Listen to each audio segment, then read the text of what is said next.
y vamos a prepararnos para el mensaje de este día. ¿Están listos, hermanos?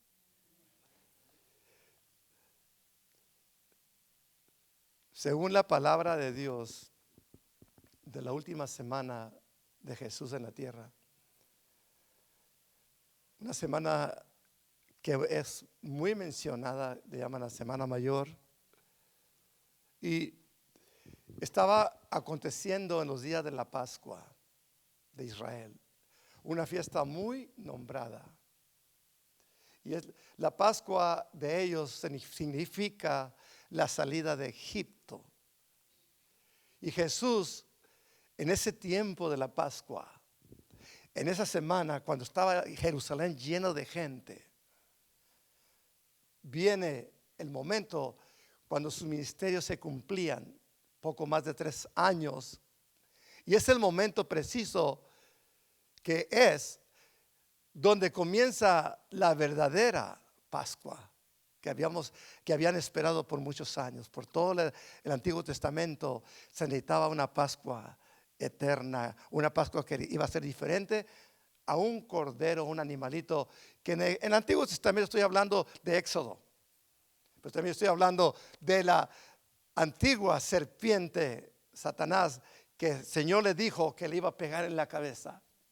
Y nadie sabía qué iba a suceder o cómo sucedería, que de la misma simiente perdida se iba a levantar el autor de nuevo para santificar, para limpiar, para rehacer las obras que Satanás había destruido. Iba a regenerar gente con el poder del Cordero inocente que ahora lo conocemos, es nuestro Señor Jesús.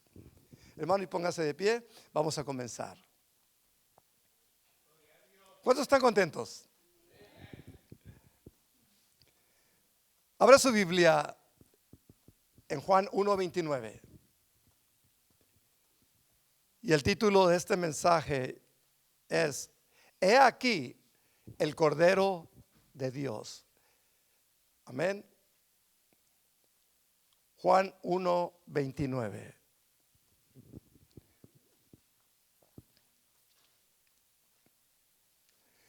El siguiente día vio Juan a Jesús que venía a él y dijo: He aquí el Cordero de Dios que quita el pecado del mundo. Cierre sus ojos. Señor, te damos gracias por tu palabra, por la profecía que se cumplió. Padre mío, te pido que en este día podamos entender y poder aquilatar, evaluar esa grande bendición que tenemos de tu sacrificio. Este día, Padre, recordamos y sabemos que tú comenzaste a prepararte el tiempo de la Pascua, cuando tú te ofrecerías por nosotros, Señor Jesús. Y en este día estamos recordando, estamos anunciando que todavía tus brazos están abiertos, tu sangre todavía tiene poder para limpiar, tu poder, tu Espíritu Santo tiene poder para regenerar. Y en esta hora reconozco que tú eres el único Dios y la vida eterna. Tú eres el Cordero inmolado que venciste a Satanás y venciste la muerte. Y en este día tienes el poder y la autoridad para limpiar y levantar esta generación en el nombre de Jesucristo, a través de nosotros, que seamos voceros, que seamos personas que podamos compartir tu palabra con alguien más. Y lo declaramos en esta libertad que nos has dado en el nombre de Jesús. Gracias, Padre. Amén, amén. Tome su lugar dando gloria a Dios. Hermanos, en Éxodo capítulo 12, no lo voy a leer, pero encontramos que la última plaga ya no era plaga, era un castigo sobre los egipcios. Para poder sacar a Israel de esa tierra tan engrida que estaban, los maltrataban, los golpeaban, los hacían trabajar demasiado. Sin embargo, no querían salir de ahí.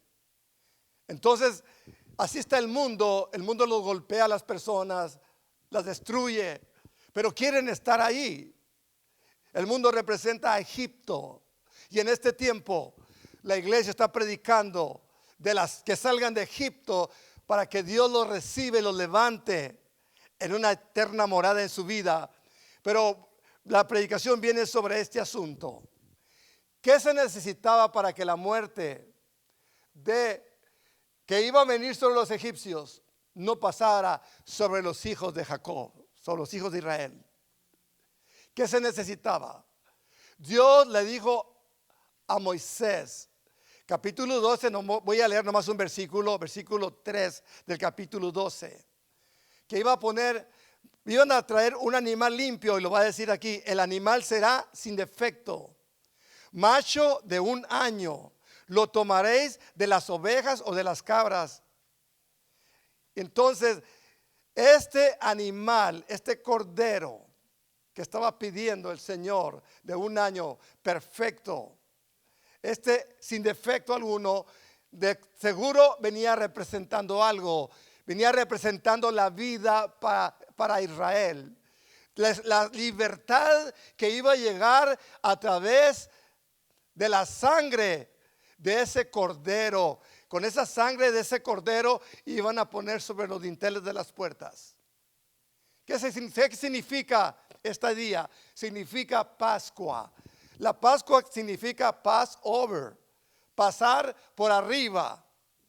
Cuando la sangre está en las puertas de las casas de los hijos de Israel, estaba la sangre de ese cordero que mataron.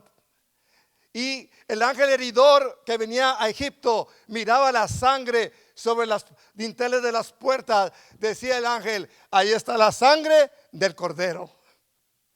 Y ellos no morían.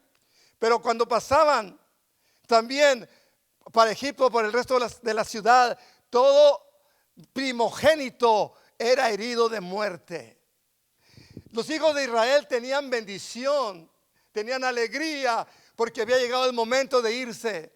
Había habido muchas plagas, pero ellos nunca recibieron esa plaga de Egipto, porque estaban cubiertos con la misericordia de Dios. Pero ahora la muerte, solamente con sangre de un cordero en una puerta, podía traer la vida.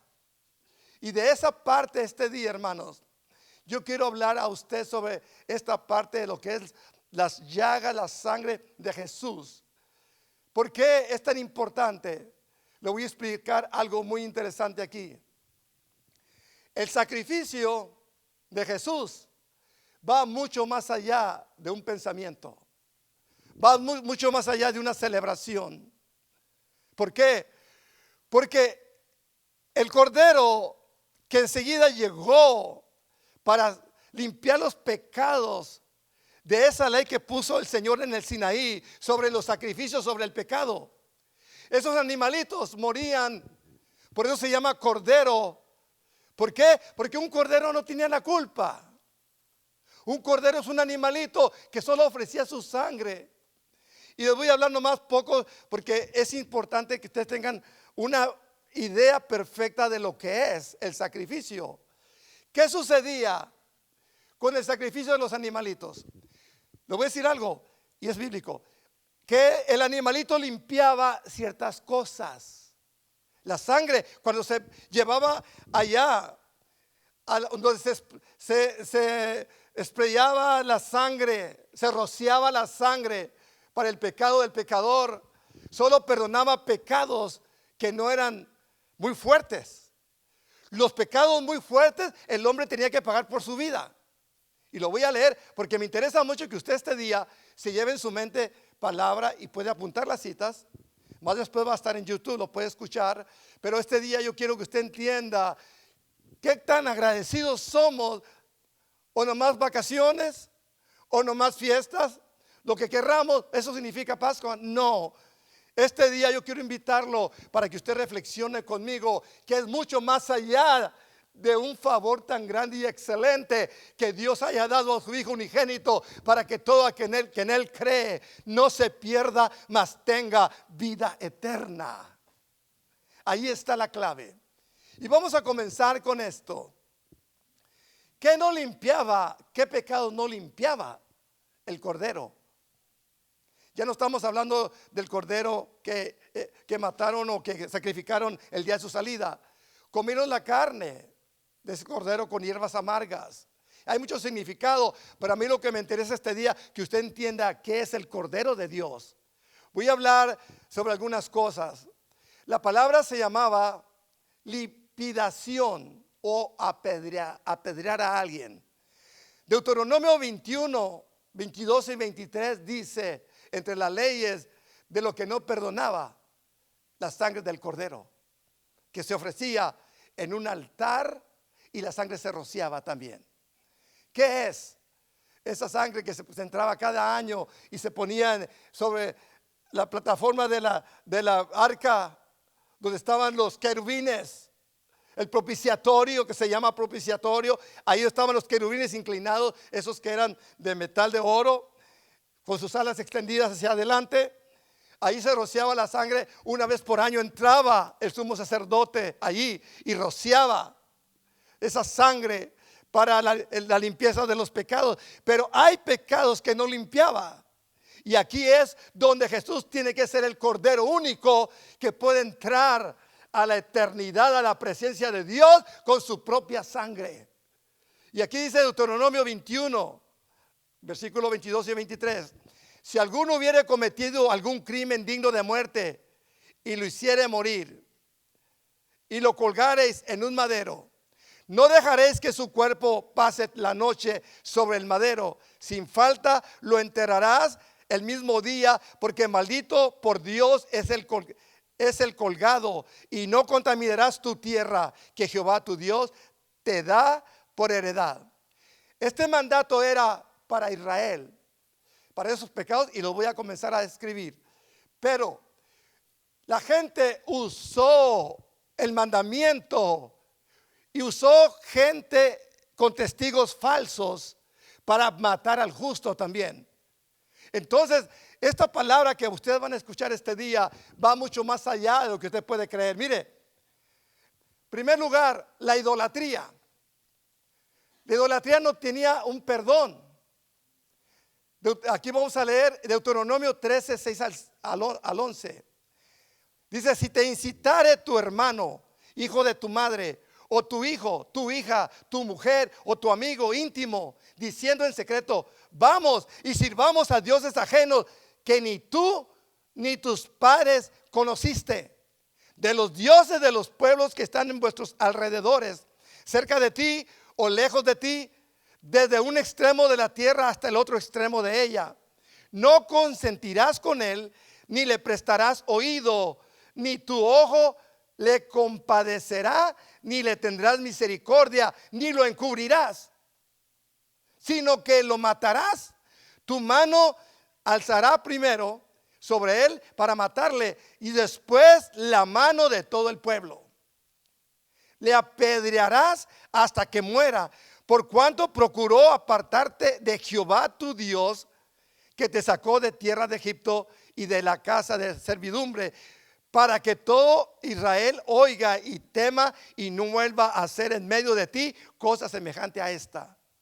Si una persona invitaba a pecar a otro, debería morir a pedradas.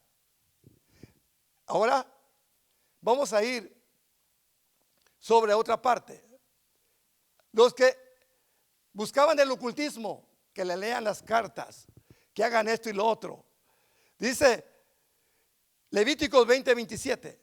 Y el hombre o la mujer que evocare espíritus de muertos o se entregare a la adivinación, ha de morir, serán apedreados, su sangre será sobre ellos. ¿Se fija? Aquí muchos dicen, no, pero ¿qué tiene que ver eso? Para que se den cuenta lo que Dios es capaz y era capaz. ¿Por qué el pueblo se entregó a la idolatría? ¿Por qué Dios los arrancó de su tierra? Porque todos los pecados los permitían. Hermano, ¿por qué vamos a matar a mi hijo? Es que se equivocó. Vienen más cosas ahí. Vamos a mirar aquí algo tremendo. El pecado de deslealtad. En el capítulo 7, no lo voy a leer. Acán había entrado a la tierra prometida con su familia y era parte de los que fueron a la guerra. Y ahí encontramos que lo que Dios les había dicho, que nada hurtaran ni tomaran de lo que estaba maldito. Había dado órdenes. Sin embargo, Acán cogió lo oculto, lo escondió debajo de su tienda, y no lo, ahí puede leer usted. los lingotes de oro y esto y lo otro. Tomó algunas cosas. Y vino una maldición sobre Israel. Israel perdió la batalla. Entonces va Josué y le dice: Señor, ¿qué pasó? ¿Por qué lloras? Ve y fíjate qué está pasando en el pueblo. Viene ahí algo que descubren. Viene Acán y le dice a Josué: habla, no ocultes nada. Y yo dijo su pecado: yo tomé de lo maldito, lo que no debía hacer, y está debajo de mi tienda. ¿Qué hicieron? Lo llevaron al valle de Acor. Y en el valle de Acor, ahí los apedrearon a él, a su familia y todo lo que tenía. Ahí los quemaron y lo enterraron con un montón de piedras. Eso era lo que Dios quería que hicieran, y volvieron a tomar la venganza de sus enemigos. Nosotros, cuando nosotros omitimos pecar ante Dios y lo hacemos conscientes, estamos nosotros omitiendo la voluntad hacia Dios. Si usted sabe que es malo, no lo haga. No estoy diciendo que te van a matar a pedradas, poquito peor, porque viene un lago de fuego en el futuro. Es mejor ahora, hermano, que nos duela. Es mejor que el amor de su amor que nos corrige nos duela ahora, pero levantarnos para ser un pueblo bendecido. Y voy a continuar. Injusticias. Hay mucho que hablar de esto, pero solamente darles unos ejemplos. La blasfemia.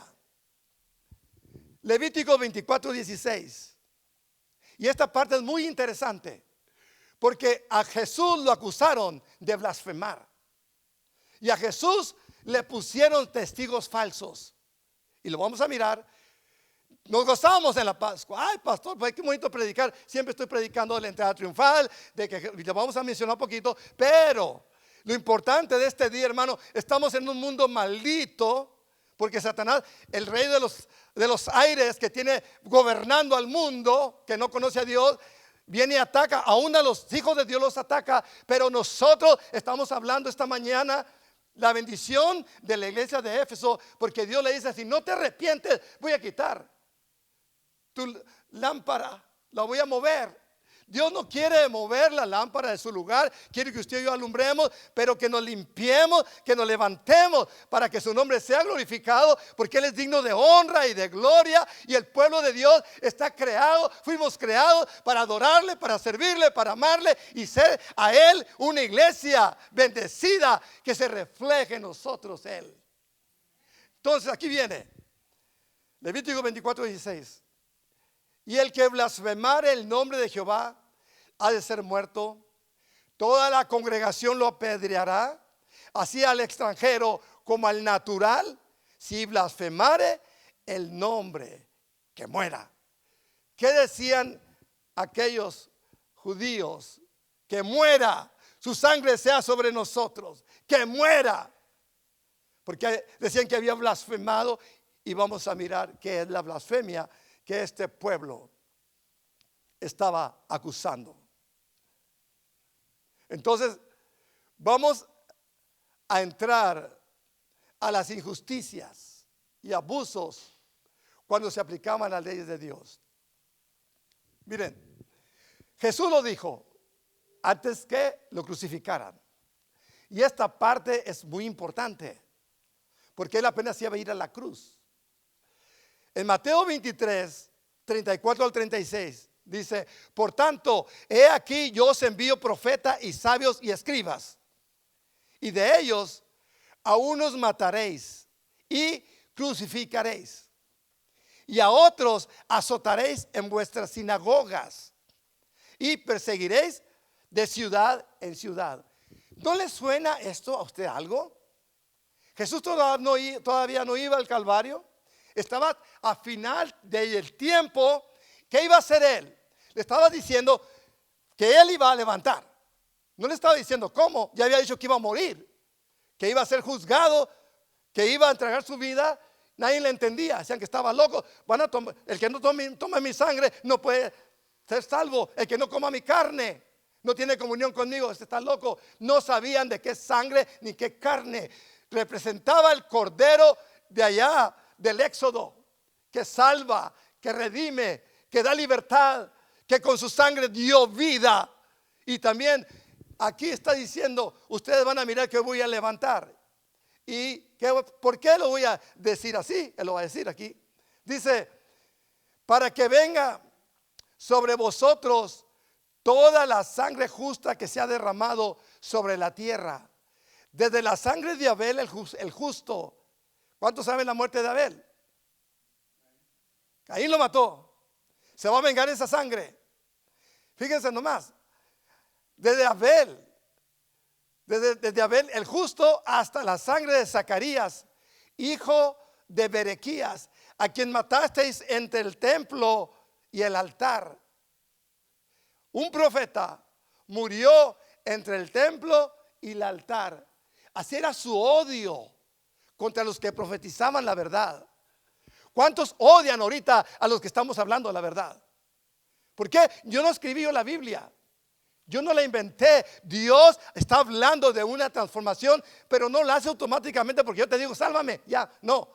Tengo que vivir, buscarlo, encontrarlo, someterme a Él y ser lleno de su presencia para que en mí haya una restauración completa, una regeneración, una sanidad. Entonces, aquí ustedes mataron a Zacarías, hijo de Berequías, en medio. ¿Ustedes saben por qué le está hablando aquí? Porque estaba el templo y estaba también el altar donde se ofrecían. En lo más santificado, donde se hacía la justicia, donde moría el corderito, donde estaba el templo, donde estaba también ahí para lavarse las manos. En medio de eso, allí donde toda la santificación, supuestamente ellos hacían eso, la expiación, estaban cometiendo pecado en medio de la justificación. Eran sucios. Entonces viene el momento, de cierto os digo, que todo esto vendrá sobre esta generación. No duró mucho, pero ahora viene el momento preciso. En la generación de Jesús, hermanos, era Juan, su siervo amado, eran sus apóstoles, Pedro, Juan, Andrés, todos ellos, y los que vinieron después. Y casi todos fueron muertos, aserrados, crucificados. Esta generación, Jesús lo dijo, y enseguida viene el lamento de Jesús sobre Jerusalén. ¿Qué es el lamento? Mateo 23, 37 al 39. Jerusalén, Jerusalén. Él viene de los montes de los olivos. Y el monte de los olivos tiene mucha profecía. Ahí se va a abrir el valle de Josafat. Se va a abrir la tierra, el monte de los olivos, cuando vengamos con él en gloria. Pero aquí Jesús está diciendo, Jerusalén, Jerusalén, que matas a los profetas y apedreas a los que te son enviados. ¿Cuántas veces quise juntar a tus hijos como la gallina junta sus polluelos debajo de sus alas, de las alas? Y no quisiste. He aquí vuestra casa es dejada desierta, porque os digo que desde ahora no me veréis hasta que digáis, bendito el que viene en el nombre del Señor. Desde ahora no me van a volver a mirar así. Llega el momento donde él va a entrar en un proceso. Era el primer día de la semana, cuando él iba a entrar a Jerusalén, donde se sube arriba de una burrica y le ponen muchas palmas, le ponen vestir ropa para que no pisara por la tierra. Y esos mismos, para el día jueves, muchos de los que estaban ahí ya lo estaban juzgando, y el viernes ya lo estaban crucificando. Esos mismos. ¿Por qué? Porque era importante esta parte. ¿Qué es el lamento? Viene la crucifixión, expira sobre la cruz, porque Él le place entregarlo. Pero ahora voy por las causas. ¿Por qué es importante? El Cordero de Dios era inocente, pero Él tenía que cargar mis pecados y tus pecados. Y aquí, hermano, en esta parte, nosotros miramos a un Jesús ya ahora en su poder, en su gloria. Pero todavía este día En sus manos están las marcas. Muchos dicen que eran 5 heridas: las manos, los pies y el costado. Claro que sí, pero eran muchos más heridas. Y podemos decir miles de heridas. Podemos decir, fíjese usted, hermano, yo estaba investigando un poco sobre los azotes, lo que se usaba para golpear en ese tiempo. Había látigos que tenían metal y otros tenían huesos bien cogidos para cuando golpearan sacaban sangre, sacaban pedazos de carne y cada cosa. Pero estamos hablando esta parte, ¿qué es lo que él hizo? ¿Cuáles son las razones por las cuales él tenía que ser juzgado? Mateo 26, 59 al 68. Esta es porque ellos pensaban que tenía que morir, que le llaman blasfemia. ¿Usted cree lo que van a estos hombres a hacer y lo que hicieron? Mateo 26, 59 y 68. Y los principales sacerdotes y los ancianos y todo el concilio. Estamos hablando de los sacerdotes, del sumo sacerdote y el concilio, que eran los que juzgaban la causa. Fue Judas, lo entrega, lo llevan al concilio por 30 piezas de plata. ¿Sabía usted que Jesús comienza su ministerio a los 30 años y es vendido por 30 piezas de plata? Según la numerología de los judíos, dice que el 30 significa muerte. Fue muy exacto, a los 30 años, 30 piezas de plata. ¿Por qué? Porque era una muerte perfecta. Muerte perfecta para el pecado. La muerte tenía que ser vencida por la sangre de Jesús. Y no podía haber otra parte, ni nadie podía reemplazar, como lo miramos. Los animalitos no podían, pero el Hijo de Dios, el Cordero, he aquí el Cordero de Dios que quita el pecado del mundo. Este sí lo quita completamente por su gracia, por su amor y por su sacrificio. Pero ahora aquí están los ancianos y todo el concilio. Buscaban falso testimonio. ¿Por qué? Porque sabían que tenía que ser juzgado. Llega el momento donde los sacerdotes toman las cosas naturales, lo que a mí me gusta. Yo puedo cambiar la ley, puedo cambiar la palabra, puedo cambiar lo que a mí me gusta. Hermano, no es tiempo. La iglesia no puede cambiar la Biblia. Lo que está escrito para usted y para mí está escrito para que seamos bendecidos, para que seamos alegres en el Señor, llenos de gozo y de paz, sabiendo que nuestra morada eterna está en los cielos. Sufrimos aquí, reinaremos allá. Habían matado a los profetas y ahora tenían a Jesús, al jefe de jefes, al Señor de los señores, estaba enfrente de ellos.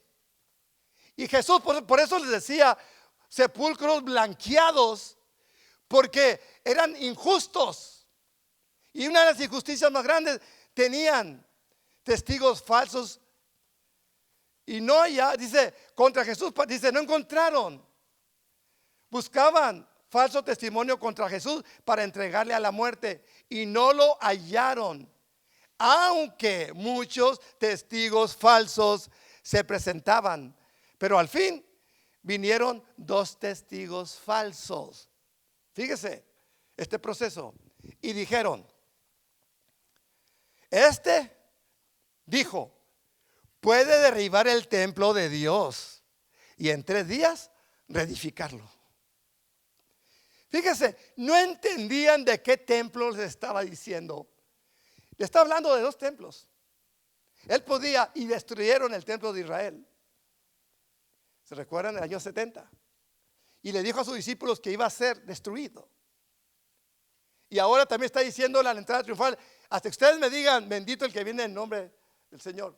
Un día va a regresar y va a haber un templo que va a ser construido para la profecía que se va a realizar. No me quiero desviar del tema porque quiero entregarles a ustedes. Este asunto es muy interesante. Hermanos, no compre no compre nada que es mentira. No compres la mentira, compra la verdad. Y aquí, versículo 62, vamos a encontrar: y levantándose el sumo sacerdote, fíjense, le dijo: ¿no respondes nada? ¿Qué testifican estos contra ti? Mas Jesús callaba. Y entonces el sumo sacerdote les dijo: te conjuro por el Dios viviente que nos digas tú, que nos digas si eres tú el Cristo, el Hijo de Dios. Dinos, ¿cómo le iban a matar? Porque dijo que iba a destruir el templo, cuando estaba hablando también de su cuerpo. ¿Cómo puede hacer una blasfemia? Muchos tienen el templo era un edificio de mucha riqueza. Por ahí se dice, en los que toman encuestas sobre en aquellos tiempos, de la riqueza de ese templo, no me recuerdo cuántos billones dicen que costaba en aquel tiempo. Del puro oro que tenía, todo lo que los adornos que tenía de tantos metales tan caros, todo bien hecho. Sin embargo, no eran los utensilios, los sacerdotes estaban santificados. Pero Jesús no estaba hablando de ese edificio que en 3 días lo levantaba. Estaba diciendo de su cuerpo mismo, donde habita la autoridad y el poder de Dios en él. Y él les dice: destruyan ustedes este templo y en 3 días lo levanto. Está diciendo: ustedes mátenme y yo me voy a levantar. Sencillo, así, claro, sin andar batallando. Mátenme, yo me voy a levantar, tengo un propósito. Y ahora el sacerdote le dice: a ver, respóndeme pues. Fíjense, dime tú si eres el Cristo, el Hijo de Dios. Jesús dijo: tú lo has dicho, por fin entiendes. Te das cuenta que yo soy. Tú lo has dicho. Y además os digo que desde ahora veréis al Hijo del Hombre sentado a la diestra del poder de Dios y viniendo en las nubes del cielo. Era una maldición tremenda que el Hijo de Dios dijera algo que iba a hacer. Fíjense, una profecía, estaban enojados por una profecía, como muchos dicen que no hay infierno, como muchos que no hay gloria, que no se acabó todo. Mentira. Hay una verdad, hay una bendición y si hay maldición para los que no conocen al Señor. Pero entonces el sumo sacerdote rasgó sus vestiduras diciendo: ¡ha blasfemado! ¿Qué más necesidad tenemos de testigos? He aquí, ahora mismo habéis oído su blasfemia. ¿Qué os parece? Se hace hijo de Dios. ¿Qué les parece? No podemos aceptar eso, es una blasfemia. Y respondiendo ellos dijeron: es reo de muerte. Entonces le escupieron en el rostro y le dieron de puñetazos. Y otros le abofeteaban diciendo: profetízanos, Cristo, ¿quién es el que te golpeó? Le empezaron a golpear y empezaron a abusar de lo que ellos le estaban diciendo. ¿Y qué sucede? No lo podían matar ellos, porque sabían que era mentira. Yo quiero que usted abra su mente y su corazón en este momento. Iban a hacer algo que querían deshacerse de él, porque sanaba enfermos, resucitaba muertos. No les convenía. La competencia era dura. Vamos a acabar con este de una vez y se va a acabar todo. No sabían que estaban haciendo lo que la profecía decía. Y ahorita vamos a mirar la profecía.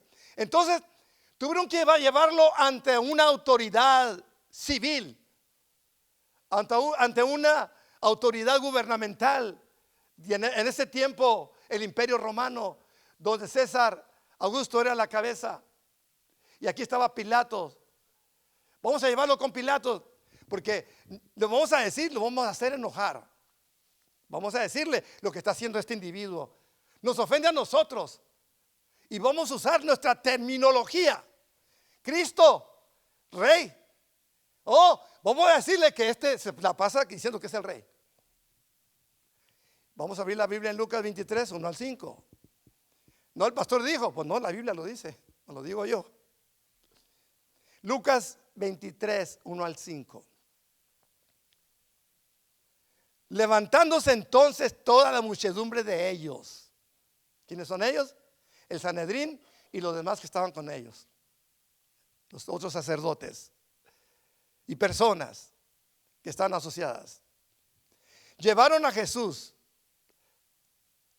a Pilatos y comenzaron a acusarle diciendo. Ahora vamos a mirar a las acusaciones delante de las autoridades civiles. A este, Jesús, no dice ahí, pero a este, hemos hallado que pervierte a la nación. La primera cosa, pervierte a la nación. Número 2, que prohíbe dar tributo a César. Oiga bien, ¿no es una mentira también? ¿Quién había pagado los tributos? Dar a César. ¿Quién dijo dar a César lo que es de César y a Dios lo que es de Dios? Él mismo pagó el tributo. ¿Se fijan las mentiras? Estamos descubriendo a los religiosos. ¿Y qué pasa aquí? Diciendo que él mismo es el Cristo, o sea, un rey. Ustedes no entienden, autoridades. Este les va a quitar el trono. No están equivocados, pero llega su momento. La primera venida era para establecer un reino prometido. Y ahora viene para establecer ese reino y enseguida va a venir el reino milenial. Pero aquí, hermanos, viene algo muy interesante también. Entonces Pilato le preguntó diciendo, ¿eres tú el rey de los judíos? Y respondiendo él dijo, ¿tú lo dices? No lo negó. A mí se me llena el corazón de alegría cuando estoy leyendo porque no le da miedo a mi Señor. ¿No le da miedo? Tú lo estás diciendo y lo vas a ver un día que sí es. Y esta parte aquí, hermanos, dice, y Pilato dijo a los principales sacerdotes y a la gente, ningún delito hallo en este hombre. Pero ellos porfiaban diciendo, alborota al pueblo, enseña por toda Judea, comenzando desde Galilea hasta aquí. ¿Y qué sucede? Entonces, dice Pilatos, miren, pues como también anduvo en Galilea, pues se lo voy a mandar a Herodes. Allá que lo juzgue Herodes, porque usted está diciendo que no le quieran haciendo esto. Y Herodes lo recibe y también lo investiga y no encuentra ningún problema. ¿Qué sucede entonces? Volvió a Pilatos y viene la respuesta, hermanos, tremenda de que Pilato mismo no se siente, dice, no soy culpable, ustedes quieren matarlo, es problema de ustedes. Ahí se descubre. Muchos dicen que no, que los judíos no lo mataron. Estaba dicho que iba a ser así. ¿Por qué quieren negar lo que es verdad? Aquí lo está diciendo. Ahora, hermanos, vamos a volver y con esto vamos a comenzar a cerrar el mensaje de este día. Pero quiero dejar establecido algunas cosas ya. El capítulo 53 de Isaías. No lo voy a leer completo, que son pocos versículos, pero tengo una parte tremenda aquí que es el corazón del mensaje de este día también, junto con lo que les he dicho. Dice el versículo 3 al 6. Dice, despreciado y desechado entre los hombres. Ya oyeron ustedes lo que hicieron con él. Isaías había dicho, despreciado y desechado de entre los hombres. Primero, varón de dolores, experimentado en quebranto, y como que escondimos de él el rostro. Fue menospreciado y no lo estimamos. Esta palabra aquí, hermanos, puede plantar una parte muy importante en nosotros. Porque nosotros podemos llegar al concepto, ya me bauticé, ya recibí el Espíritu Santo, ya soy salvo, está bien, gloria a Dios. Pero ¿qué es el aprecio cuando nosotros comenzamos a perder el punto importante de nuestra salvación? ¿Qué es aquí esta parte? Las personas desechan al Señor porque no lo conocen. Pero nosotros que lo aceptamos, miramos que lo que Él pagó, el precio, fue mucho más del concepto que podemos tener en la mente. Mucho más allá. Así como apedreaban a las personas hasta que murieran, era un proceso de muerte. Desde que él nació, fue un proceso de 30 años. Ya cuando empezó a crecer, que tenía 6 años, 5 años, él sabía cuál era su destino. Desde ese momento comienza el propósito de Dios en la vida de él. Porque desde la eternidad, estaba delineado que él iba a tener para el hombre una fuerte medicina para curar al pecado, la desobediencia, y costaría la vida del mismo Hijo de Dios.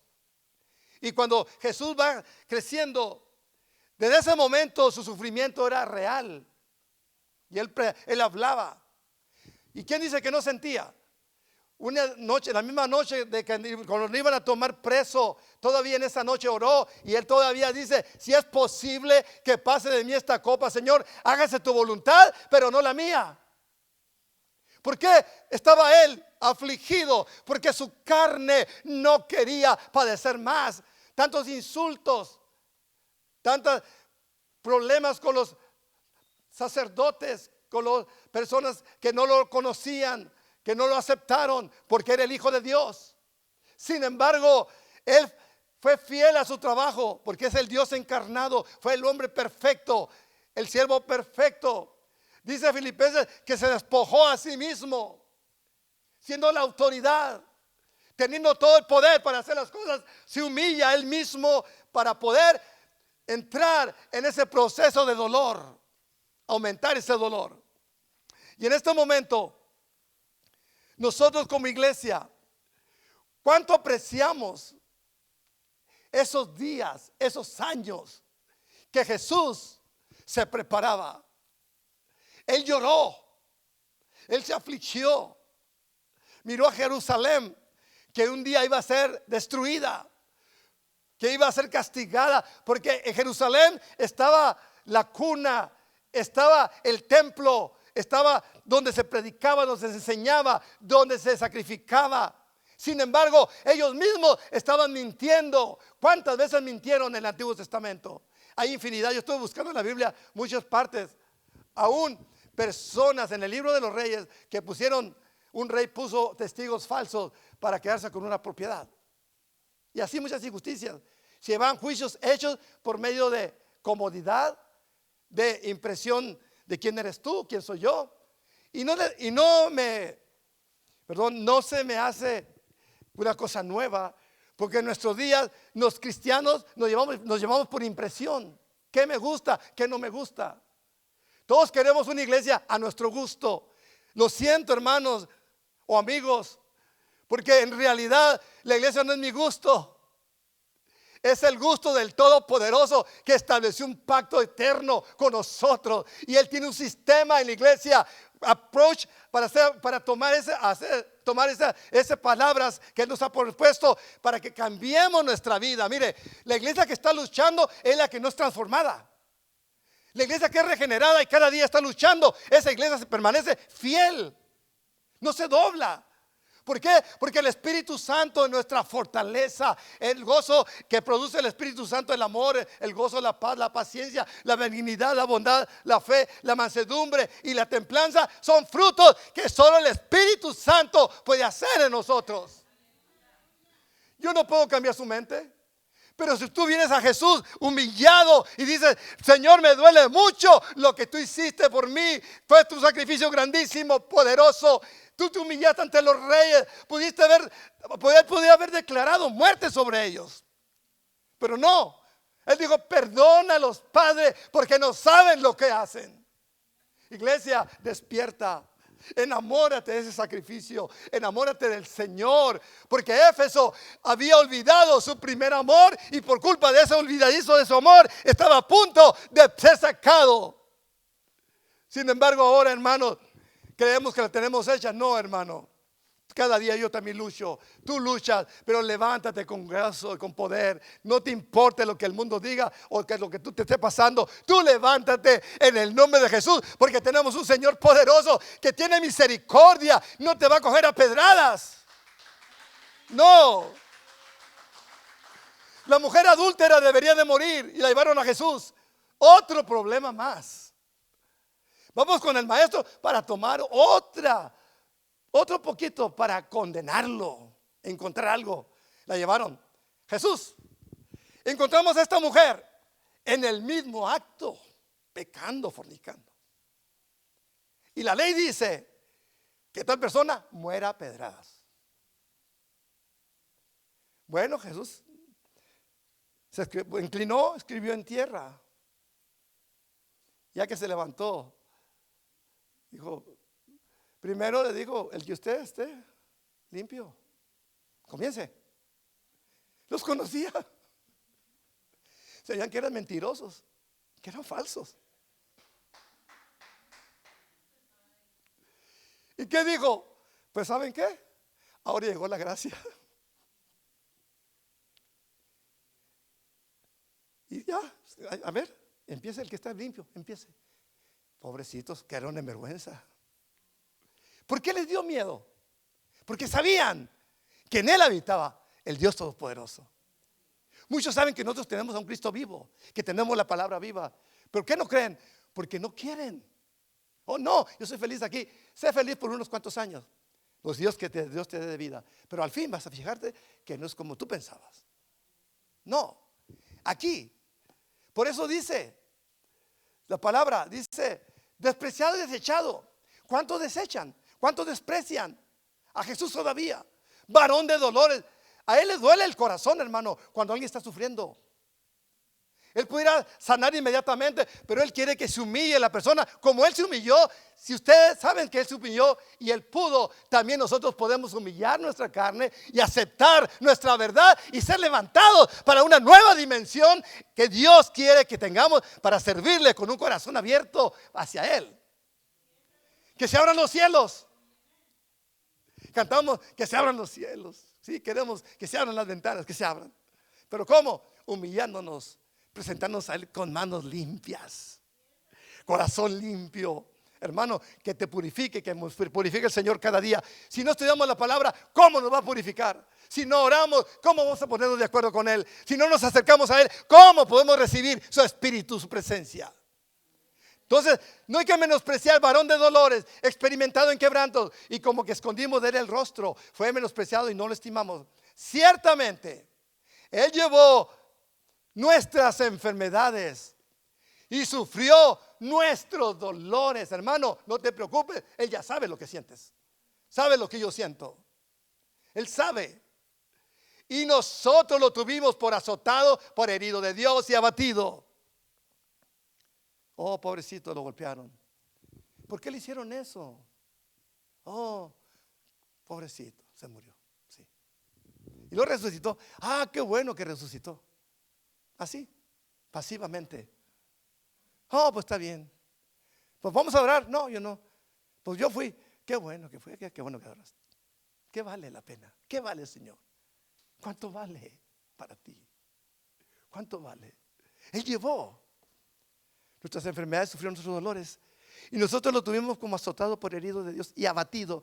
Mas él, aquí te está explicando, mas él herido fue por nuestras rebeliones. Ya no te está diciendo tus enfermedades, te está diciendo los problemas que tenemos en nuestras vidas. Nuestras rebeliones,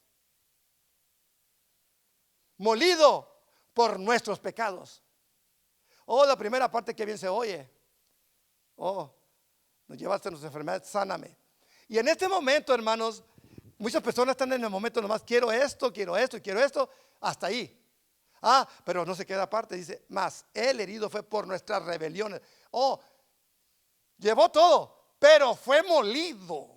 molido. ¿Se figura usted sufrir tanto peso de pecado de todo el mundo?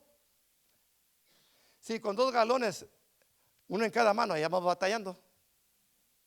Ahora un ser que solamente el poder de Dios lo pudo sostener, todo el peso del pecado fue sobre él. Molido por nuestros pecados, el castigo de nuestra paz fue sobre él, y por su llaga fuimos nosotros curados. Cuando habla de llagas, habla de interno, lo profundo. Que hay profundidad. No queremos que su palabra nos corte. No queremos que su palabra nos hiera. Pero ¿sabe qué? Las heridas de amor que el amigo hace cuando te dice, eso está mal, o me hirió, esas heridas son sinceras. Cuando papá le dice al hijo o a la hija o mamá, no hagas eso porque te va a ir mal, hijo. Oh, que yo no quiero hacer mi vida como yo quiero. Ese es tu pensamiento. Pero mamá y papá te aman.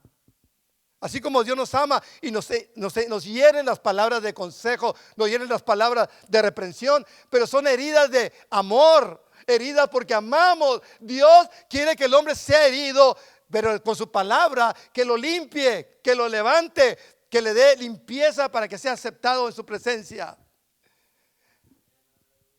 Hermanos, ahora, último verso, todos nosotros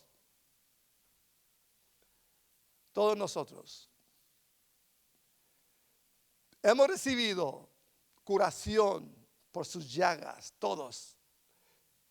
Pero si nosotros nos descarriamos como ovejas, cada cual se aparta de su camino, hace lo que quiere.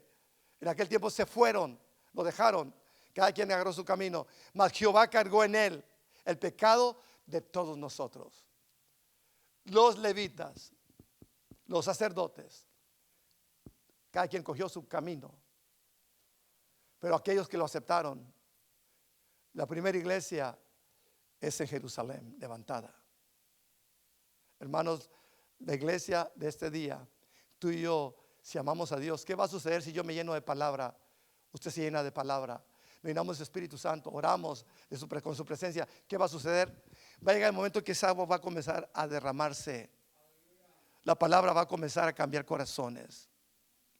La palabra va a hacer milagros en tu vida que mejor consejero no te los puede dar. Pero Jesús, su palabra es la verdad, es el poder, es el camino, es la verdad y es la vida. Póngase de pie.